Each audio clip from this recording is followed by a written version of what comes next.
आज हरियाणा से अयोध्या धाम के लिए फ्लाइट शुरू हुई है।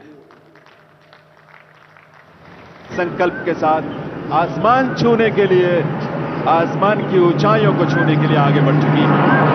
बहुत बहुत आभार माननीय प्रधानमंत्री मोदी का इस काम के लिए, सौगात के लिए। आज के विशेष दिन पर ये उड़ान होने की एक शुरुआत है जो भविष्य में और भी विस्तार पाएगा। संकल्पों की इस उड़ान पर आधारित एक फिल्म हमने तैयार की है जिसमें हिसार के साथियों नमस्कार, मैं आपका अपना सुमित कुमार और आप देख रहे हैं देसी भाईचारा न्यूज चैनल सबकी बात सच के साथ। साथियों इस वक्त आप हिसार से लाइव हमारे साथ जुड़ चुके हैं और एक बार कैमरामैन को कहना चाहूँगा कि पूरे पंडाल को दिखा दिया जाए और माननीय प्रधानमंत्री नरेंद्र मोदी जी हरियाणा की जनता को संबोधित करें। और मैं कहूँगा बाबा साहब आंबेडकर, आप सब 2 बार बोलिए, अमर रहे, अमर रहे। बाबा साहब आंबेडकर, बाबा साहब आंबेडकर, बाबा साहब आंबेडकर। हरियाणा के मुख्यमंत्री श्रीमान नायब सिंह सैनी जी, केंद्रीय मंत्रिमंडल के मेरे साथी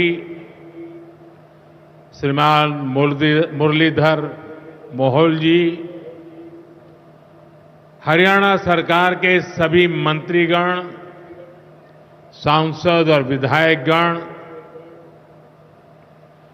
और मेरे प्यारे भाई और बहनों, हमारे हरियाणा के धाकड़ लोगों ने राम राम।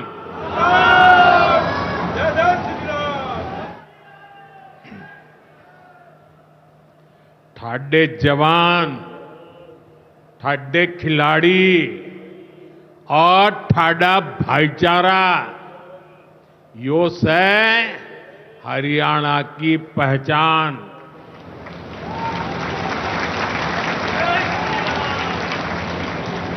लावणी के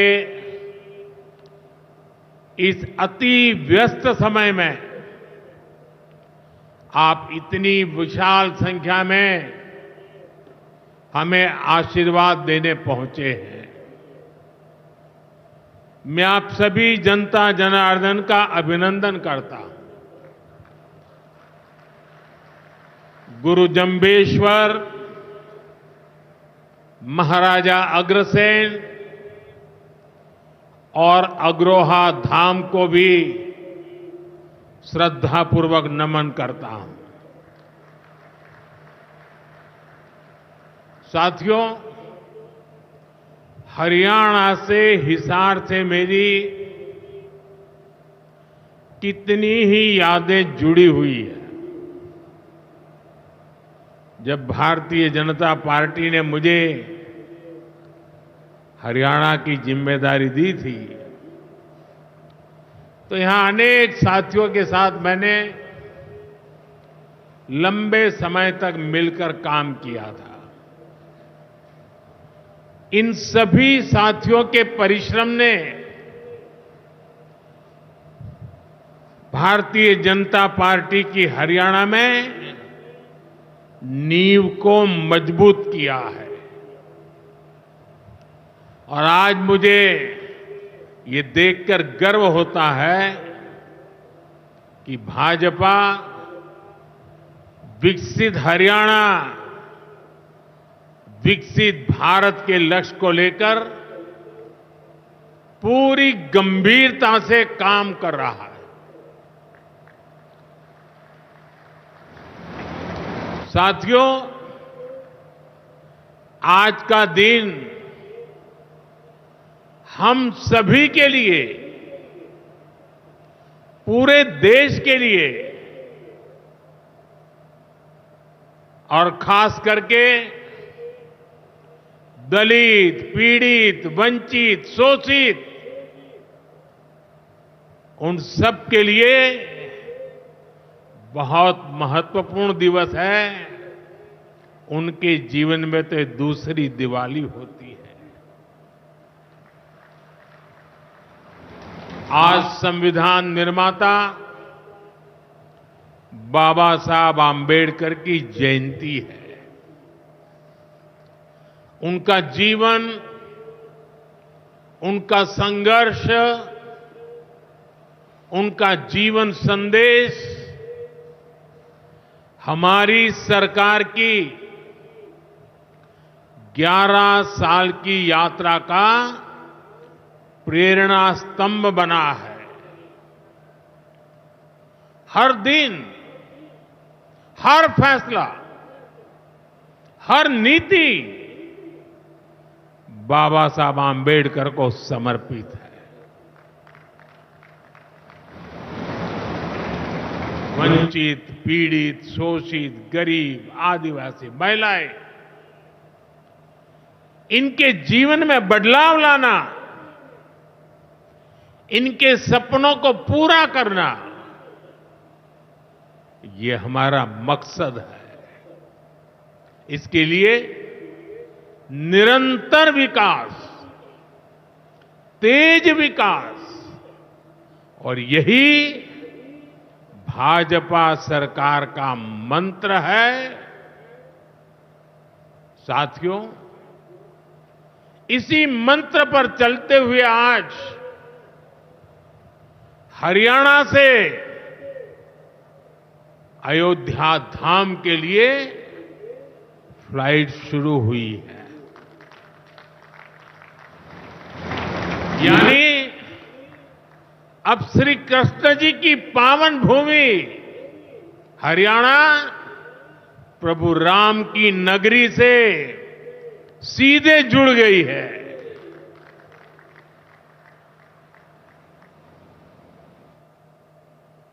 अग्रसेन हवाई अड्डे से वाल्मीकि हवाई अड्डे आज सीधी उड़ान भरी जा रही है।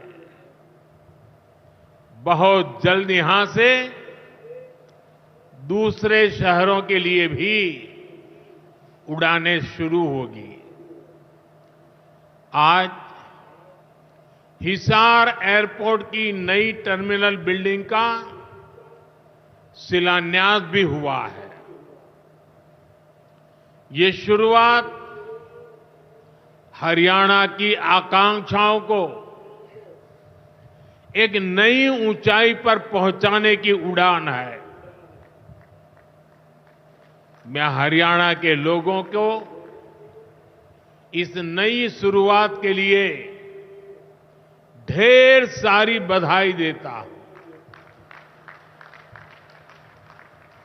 साथियों, मेरा आपसे वादा रहा है, हवाई चप्पल पहनने वाला भी हवाई जहाज में उड़ेगा।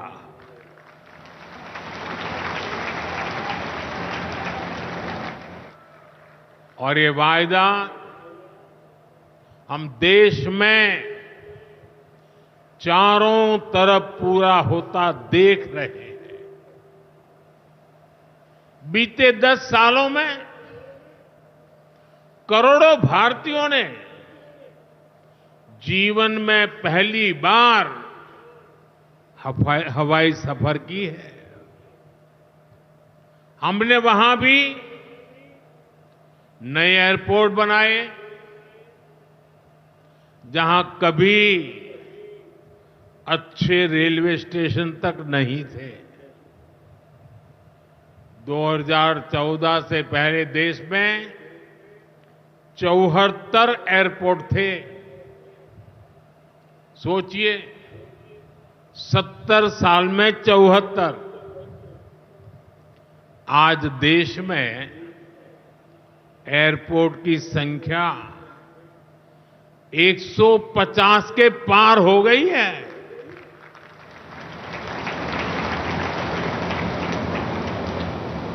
देश के करीब 90 एरोड्रम उड़ान योजना से जुड़ चुके हैं।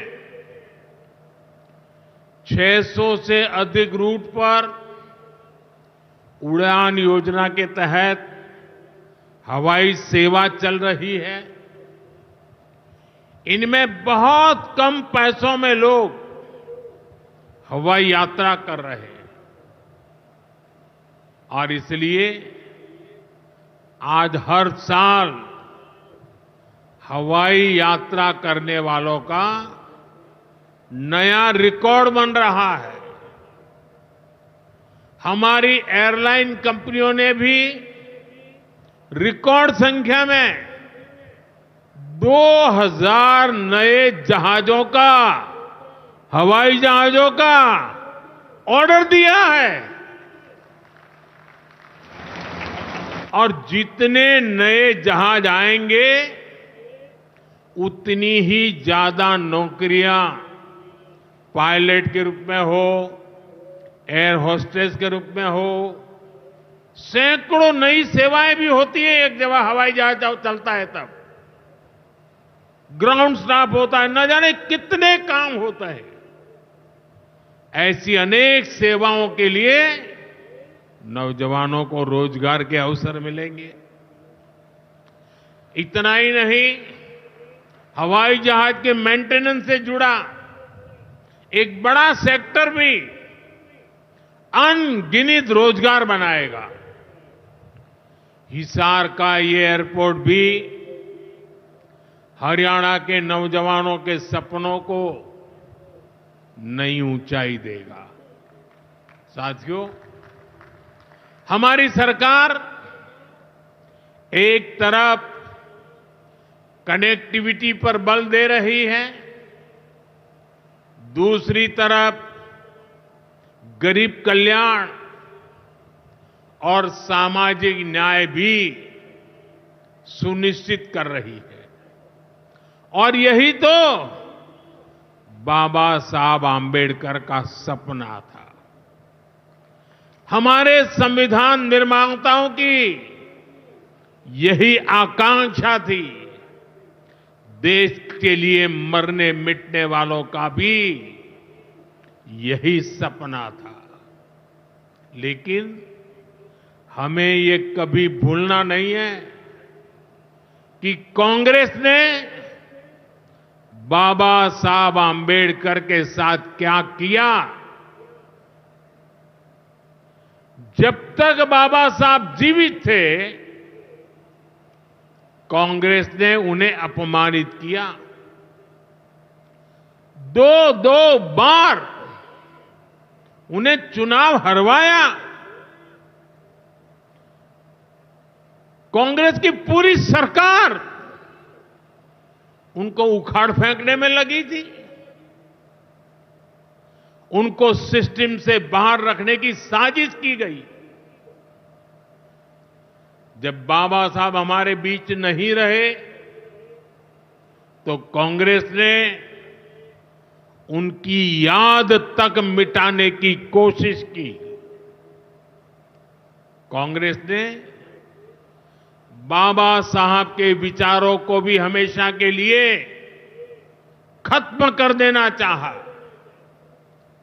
डॉक्टर अंबेडकर संविधान के संरक्षक थे। कांग्रेस संविधान की भक्षक बन गई है। डॉक्टर अंबेडकर समानता लाना चाहते थे, लेकिन कांग्रेस ने देश में वोट बैंक का वायरस फैला दिया।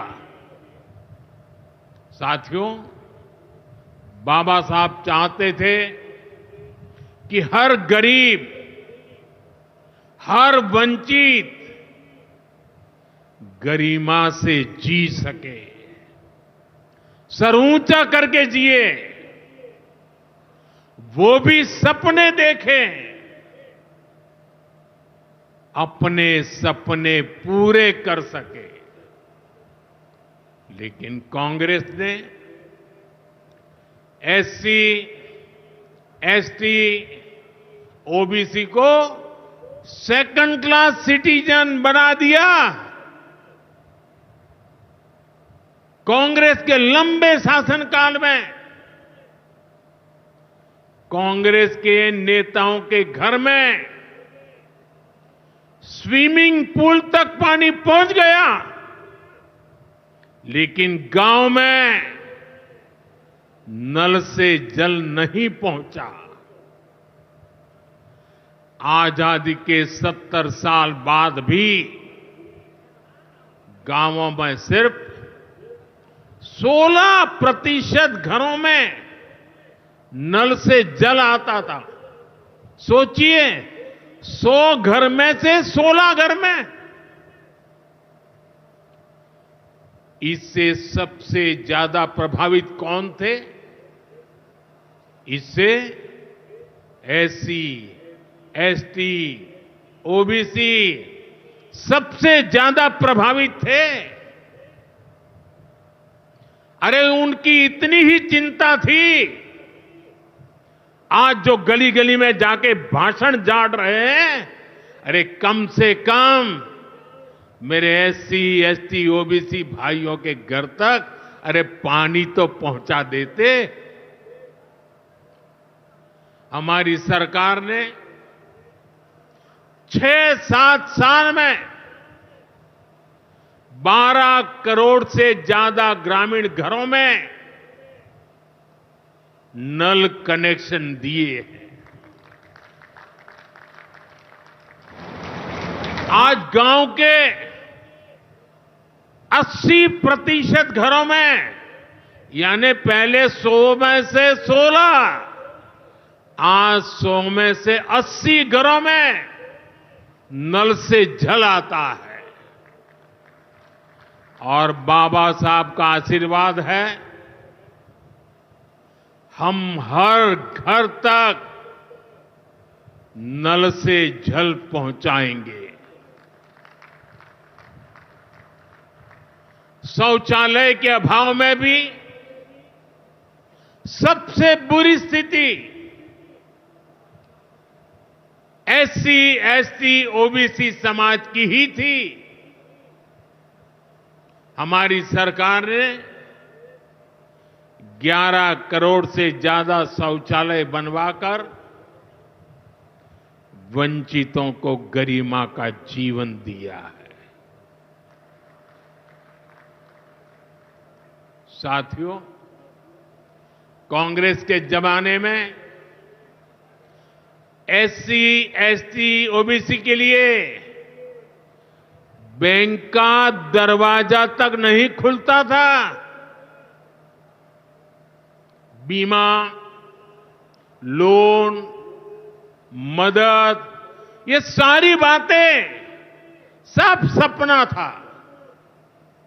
लेकिन अब जनधन खातों के सबसे बड़े लाभार्थी मेरे एससी, एसटी, ओबीसी के भाई बहन हैं। हमारे एससी, एसटी, ओबीसी भाई बहन आज गर्व से जेब में से रुपए कार्ड निकाल करके दिखाते हैं। जो अमीरों के जेब में कभी रुपए कार्ड हुआ करते थे, वो रुपए कार्ड आज मेरा गरीब दिखा रहा है। साथियों, कांग्रेस ने हमारे पवित्र संविधान को सत्ता हासिल करने का एक हथियार बना दिया। जब जब कांग्रेस को सत्ता का संकट दिखा, उन्होंने संविधान को कुचल दिया। कांग्रेस ने आपातकाल में संविधान की स्पिरिट को कुचला, ताकि जैसे तैसे सत्ता बनी रहे। संविधान की भावना है कि सबके लिए एक जैसी नागरिक संहिता हो, जिसे मैं कहता हूं सेक्युलर सिविल कोड। लेकिन कांग्रेस ने इसे कभी लागू नहीं किया। उत्तराखंड में भाजपा सरकार आने के बाद सेक्युलर सिविल कोड, समान नागरिकता संहिता, ये लागू हुई, डंकी की चोट पर लागू हुई। और देश का दुर्भाग्य देखिए, संविधान को जेब में लेकर के बैठे हुए लोग, संविधान पर बैठ गए हुए लोग, ये कांग्रेस के लोग उसका भी विरोध कर रहे हैं। साथियों, हमारे संविधान ने एससी, एसटी, ओबीसी के लिए आरक्षण का प्रावधान किया, लेकिन कांग्रेस ने उनको आरक्षण पहुंचा कि नहीं पहुंचा, उनके बच्चों को शिक्षा के लिए सुविधाएं प्रारंभ मिलना शुरू हुआ कि नहीं हुआ, एससी, एसटी, ओबीसी के कोई व्यक्ति अधिकार से वंचित तो नहीं रह गए, उसकी कभी परवाह नहीं की। लेकिन राजनीतिक खेल खेलने के लिए कांग्रेस ने बाबा साहब आंबेडकर ने जो सपना देखा था, सामाजिक न्याय के लिए संविधान में जो व्यवस्था की थी, उसको भी पीठ में छुरा भोंककर उस संविधान के उस प्रावधान को तुष्टीकरण का माध्यम बना दिया। अभी आपने भी समाचारों में सुना होगा, कर्नाटका की कांग्रेस सरकार ने टेंडर में भी अब एससी, एसटी, ओबीसी के अधिकार छीन करके धर्म के आधार पर आरक्षण दे दिया, जबकि संविधान में बाबा साहब आंबेडकर ने साफ साफ शब्दों में चर्चा में कहा था कि संविधान में कतई धर्म के आधार पर आरक्षण की व्यवस्था नहीं की जाएगी। और हमारे संविधान ने धर्म के आधार पर आरक्षण के लिए प्रतिबंध लगाया हुआ है। साथियों, कांग्रेस की तुष्टीकरण की इस नीति का बहुत बड़ा नुकसान मुस्लिम समाज को भी हुआ है। कांग्रेस ने सिर्फ कुछ कट्टरपंथियों को ही खुश किया है, बाकी समाज बेहाल रहा, अशिक्षित रहा, गरीब रहा। कांग्रेस की इस कुनीति का सबसे बड़ा प्रमाण वक्फ कानून है। देश आजाद होने के बाद 2013 तक वक्फ का कानून चलता था, लेकिन चुनाव जीतने के लिए, तुष्टीकरण की राजनीति के लिए, वोट बैंक की राजनीति के लिए 2013 के आखिर में, आखिरी सत्र में कांग्रेस ने इतने सालों तक चल रहे वक्फ के कानून में आनन फानन संशोधन कर दिया ताकि चुनाव में वोट पा सके। वोट बैंक को खुश करने के लिए इस कानून को ऐसा बना दिया कि बाबा साहब आंबेडकर के संविधान की ऐसी की तैसी संविधान से ऊपर कर दिया। ये बाबा साहब का सबसे बड़ा अपमान का काम था। साथियों, ये कहते हैं कि उन्होंने मुसलमानों के हित में किया। मैं जरा ऐसे सभियों से पूछना चाहता हूं, वोट बैंक के भूखे इन राजनेताओं से कहना चाहता हूं, अगर सच्चे अर्थ से आपके दिल में मुसलमानों के लिए थोड़ी भी हमदर्दी है तो कांग्रेस पार्टी अपने पार्टी के अध्यक्ष मुसलमान को बनाए। क्यों नहीं बनाते भाई? संसद में टिकट देते हैं, 50% मुसलमानों को दो। जीत करके आएंगे तो अपनी बात बताएंगे।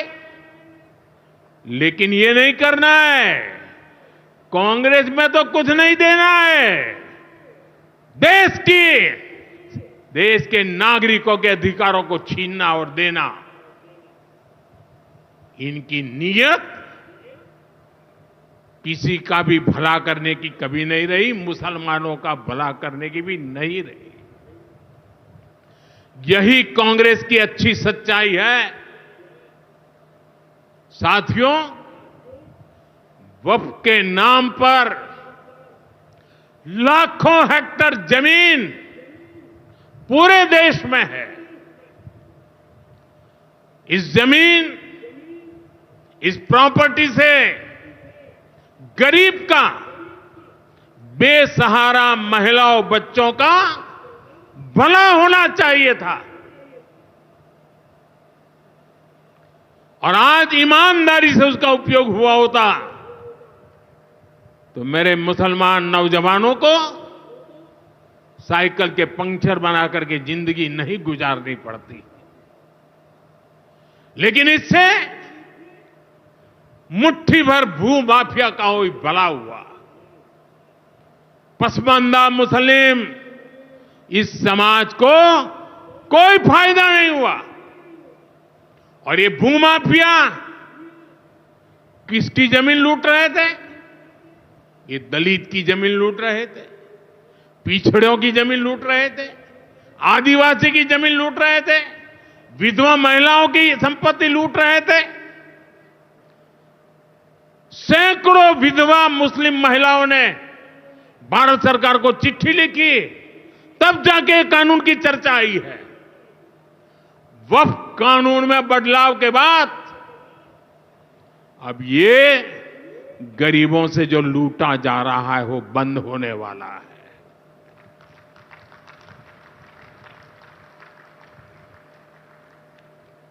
और सबसे बड़ी बात, हमने एक बहुत बड़ा जिम्मेदारीपूर्ण महत्वपूर्ण काम किया है।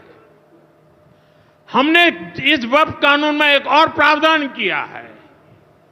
अब नए कानून के तहत, वक्फ के कानून के तहत किसी भी आदिवासी की जमीन को हिंदुस्तान के किसी भी कोने में आदिवासी की जमीन को, उसके घर को, उसकी संपत्ति को ये वक्फ बोर्ड हाथ भी नहीं लगा पाएगा। ये आदिवासी के हितों की रक्षा करने का, संविधान की मर्यादाओं का पालन करने का हमने बहुत बड़ा काम किया है। नए प्रावधानों से वक्फ की भी पवित्र भावना का सम्मान होगा। मुस्लिम समाज के गरीब और पसमानदा परिवारों, मुस्लिम महिलाओं, खास करके मुस्लिम विधवाओं को, मुस्लिम बच्चों को उनका हक भी मिलेगा और भविष्य में उनका हक सुरक्षित रहेगा। और यही तो बाबा साहब आंबेडकर ने संविधान के स्पिरिट में हमें काम दिया हुआ है। यही असल स्पिरिट है, यही असली सामाजिक न्याय है। साथियों, हमारी सरकार ने 2014 के बाद बाबा साहब आंबेडकर की प्रेरणा को आने वाली पीढ़ियों तक पहुंचाने के लिए अनेक महत्वपूर्ण कदम उठाए। बाबा साहब देश और दुनिया में जहां जहां रहे, वे सभी स्थान उपेक्षित थे। जो संविधान के नाम पर अपनी राजनीतिक रोटी सेकने के लिए निकले हैं, उन्होंने बाबा साहब से जुड़े हुए हर स्थान का अपमान किया, इसे इतिहास से मिटाने का प्रयास किया। स्थिति ये थी कि मुंबई के इंदु मिल में बाबा साहब आंबेडकर का स्मारक बनाने के लिए भी देश भर में लोगों को आंदोलन करने पड़े। हमारी सरकार ने आते ही इंदु मिल के साथ साथ बाबा साहब आंबेडकर की महू की जन्मभूमि हो, बाबा साहब आंबेडकर जी की लंदन की शिक्षा भूमि हो, दिल्ली में उनकी महापरिनिर्वाण स्थली हो, या फिर नागपुर की दीक्षा भूमि हो, हमने सभी का विकास किया। इनको पंच तीर्थ के रूप में विकसित किया है। मेरा सौभाग्य है कि कुछ दिन पहले ही मुझे दीक्षा भूमि में जाकर, नागपुर जाकर बाबा साहब को नमन करने का अवसर मिला। साथियों, कांग्रेस के लोग सामाजिक न्याय की बड़ी बड़ी बातें करते हैं, लेकिन हमें ये भी याद रखना है कि कांग्रेस ने बाबा साहब आंबेडकर और चौधरी चरण सिंह जी, इन दोनों महान सपूतों को भारत रत्न नहीं दिया था। बाबा साहब आंबेडकर को भारत रत्न तब मिला जब केंद्र में भाजपा के समर्थन वाली सरकार बनी। वहीं हमें गर्व है कि भाजपा की ही सरकार ने चौधरी चरण सिंह जी को भी भारत रत्न दिया है। साथियों, सामाजिक न्याय के, गरीब कल्याण के पथ को हरियाणा की भाजपा सरकार भी निरंतर सशक्त कर रही है। सरकारी नौकरियां की भी हरियाणा में क्या हालत थी, आप सबको पता है। यूं किया करते, जे नौकरी लागनी है तो किसी नेता के गैल हो ले, और न तो रुपया ले आ, बापू की जमीन और मां के तो जेवर भी बिक जाया करते। मुझे खुशी है कि नायब सिंह सैनी जी की सरकार ने कांग्रेस की इस बीमारी का इलाज कर दिया है।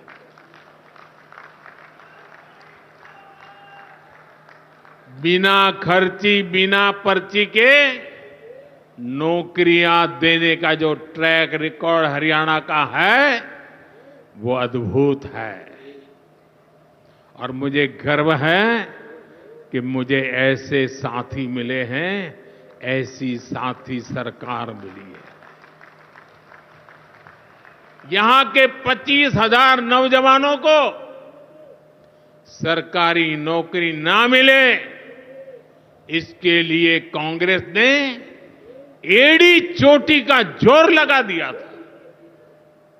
लेकिन इधर मुख्यमंत्री नायब सैनी जी ने शपथ ली, उधर हजारों युवाओं को नियुक्ति पत्र जारी कर दिए गए। यह है भाजपा का, सरकार का सुशासन।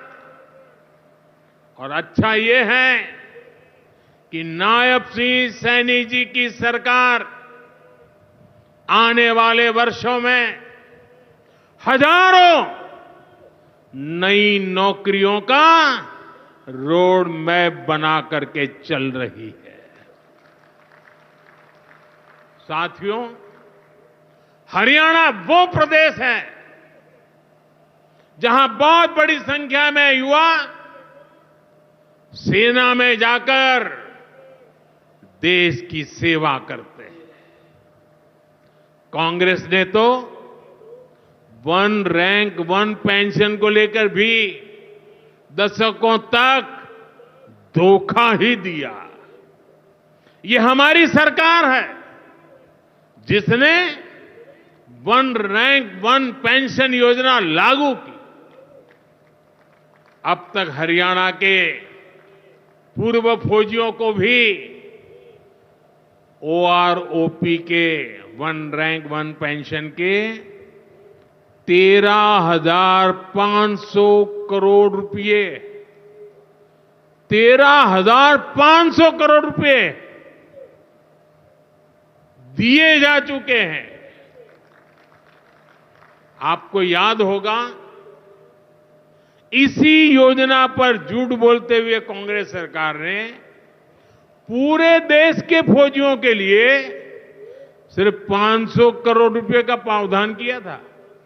अब आप सोचिए, अकेले हरियाणा में 13,500 करोड़, और कहां 500 करोड़, कैसी आंख में धूल डालने की प्रवृत्ति थी। कांग्रेस किसी की सगी नहीं है, वो सिर्फ सत्ता की सगी है। वो न दलितों की सगी है, न पिछड़ों की सगी है, न मेरे देश की माता बहन बेटियों की सगी है, और न ही वो मेरे फौजियों की सगी है।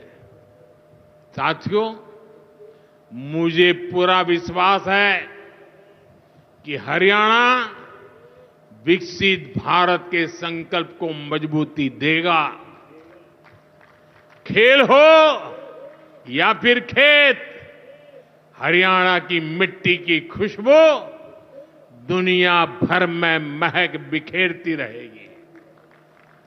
मुझे हरियाणा के अपने बेटे बेटियों पर बहुत भरोसा है। ये नया एयरपोर्ट, ये नई उड़ान हरियाणा के सपनों को पूरा करने की प्रेरणा बने। और इतनी विशाल संख्या में आप आशीर्वाद देने आए, ये मेरा सौभाग्य है।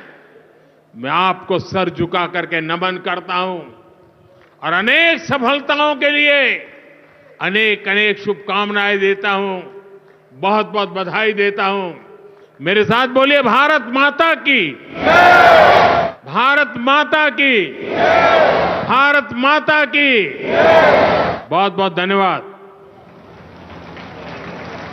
आइए हम सब अपने अपने स्थान पर खड़े होकर हृदय से आभार व्यक्त करें माननीय प्रधानमंत्री श्री नरेंद्र मोदी जी का। करतल ध्वनि की गूंज पूरे देश में सुनाई देनी चाहिए। बहुत बहुत आभार हरियाणा प्रदेश के जन जन की ओर से, आप सभी की ओर से, इस देश के यशस्वी प्रधानमंत्री श्री नरेंद्र मोदी जी का। आज का दिन आपने हरियाणा प्रदेश की विकास यात्रा को समर्पित किया है। बाबा साहेब की 135वीं जयंती को आपने इस रूप में हरियाणा प्रदेश के हर वासी को समर्पित किया है, जिसका आज यहां के कार्यक्रम के बाद अगला पड़ाव यमुनानगर है। संकल्पों की ये उड़ान देवियों सज्जनों जारी रहेगी। और हृदय से आभार। काफी संख्या में महिलाएं आई हुई हैं, तो इनसे बातचीत करवाने की कोशिश करेंगे। बने रहे हमारे साथ। हाँ जी ताजी, नमस्कार। नमस्कार बेटा। कहाँ से आए हो? द्रौदी का। कहाँ से? द्रौदी का। अच्छा, क्या करने आ गया आज हिसार में? रैली में। रैली में आई हो? मोदी की रैली में। मोदी देख लिया ना भाई, हम ना तो पाए को नहीं मोदी भाषण दे लग रहा मित्र है। तो ये पाए भाई मोदी ने देखने खातर। अच्छा, हम ना मोदी देखे को नहीं बोले कदे भी। ऐसा क्या काम कर दिया मोदी जी ने? आप इतनी दूर तक कहीं नहीं कर मोदी ने, तो बता दे कहीं नहीं कर मोदी ने। सारे काम कर दिया, कुछ नहीं छोड़े हमारा तो सारे। 2100 रुपये देने के थे, किस किस के आगे? भाई आई है क्या कहोगे? एक भी न मांगेंगे जी। कही है मोदी जी ने भाई 2100 रुपया आऊंगी। और गैस की बात कर लिया, गैस सिलेंडर का एक आदि कर दिया। मिला है जी। क्या रुपया मिला है? जब हमने तो 3000 का मिला था जी, तो ठीक मिला। गैस भरवाओ जब क्या रुपया में रहता है गैस? 800 में 500 रुपया का था प्रधानमंत्री तो 500 रुपया सब्सिडी आवा खाता में जी, बताइए बेरा पटा जी। सरकार किसे काम कर रही है? बढ़िया कर रही है जी, खुश हो जमा जी। तो क्या कहना चाहोगे? प्रधानमंत्री ने आज हवाई जहाज भी शुरू कर दी साथ अच्छा जी, सुथरा काम करे, सही बात है। ओके, फिर हवाई यात्रा करोगे आप भी साथ? करेंगे जी, जरूर करेंगे, करवाओगे तो। अच्छा ये क्या है, हम भी हवाई यात्रा कराएंगे। अब कराएंगे जो करवाएंगे। हाँ जी भाई, मारे सूत्रे काम करने लग रहा मोदी, नरेगा काम लग रहा देना, 21 रुपये भी देगा, सब्सिडी आवा सिलेंडर पर माँ मैं दर्द दिखा मत आ रहे हैं। और नौकरी बात करें तो बड़का नौकरी ना तेरे लगा पेपर पास करो लगो, अच्छा नंबर ले पढ़ने बालक नौकरी लगा ही भाई। नौकरी लगा पटनिया ना रिश्वत लिंदा, अच्छा। बढ़िया काम करा भाई। मोदी ने दाना तो सारे ने दे दिया, दाना और तेल तो खूब कर रखे है। अच्छा। मोदी की यह बात है कि बीपीएल तो सारे ने बना दियो, अच्छा। और दाना तेल काफी कर रखे है। मौज कर रखी है पूरी। हाँ, पूरी मौज कर रखी है। और नौकरी नाकरी कितने का लगे बालक? नौकरी भी घना लाग के भी आपको पट्टा का भी तो नौकरी लगा गई, चिकन ना पट्टा का मेरे तरफ फिर है बेचारा ये मोदी। कहना चाहोगे आज प्रधानमंत्री आपके सार मारे? बढ़िया है भी, बढ़िया है, खूब काम करे सही तो। 21 और इतना है भी, अंदर पानी का इंतजाम होना था। और सुविधा किसी का अपना पानी की खाना की अगर बात करा तो खाना भी दिया था, भी रास्ते में दे दिया था। नहीं देते मेरे, क्या क्यों बात क्या आंटी किसने मना किया? ये पुलिस वाले अंदर वापिस कर दिया मैं, क्या बोल रहे हैं? पर्स लेकर आ गई, पर्स कहाँ फेंक का आए भैया मैं अच्छा बताइयो, इसको कहाँ फेंक का आए, इसमें हमारी जरूरी चीज है, जी, ये धक्के मारे या इज्जत करें ये हमारी। हाँ जी आंटी जी।